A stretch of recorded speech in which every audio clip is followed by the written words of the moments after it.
પહેલા તો બધા 12 ગામના મળી અને 19 ગામ કર્યા.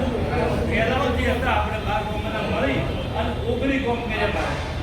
પહેલા તો મારે જે 19 ગામ કર્યા છે એ બધાને આ જે હોય એ બોલી જાજો. મારે 19 ગામ કર્યા છે પહેલા મંજૂર છે કે નહીં? મારે મંજૂર હોય તો આ દોસ્ત એકદમ કહી લોકો કે શંકર ભગવાનના સાનિધ્યમાં બેઠા છે મારે મંજૂર છે. મારે હવે જે 19 ગામ છે અને મંજૂર થઈ ગયા છે. આપણે આપણા બેઠા પછી કોઈ આવતા હશે એ લોકોને પણ મંજૂર છે.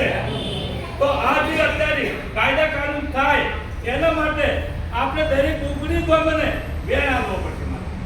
એ જો વેણ અપાશે, દરેક વેણ આપશે અને કાયદા થશે, કાયદાનો ભંગ કરશે એને જે 19 ગામ કરશે એ થશે. મારા કાબુલ બધું છે. મારા એક મોડા મારા તો ઉભા કરી અને વેણ ફેરી નાખો. મારા ખબર ઉભા થાય અને વેણ ફેરવો. મારા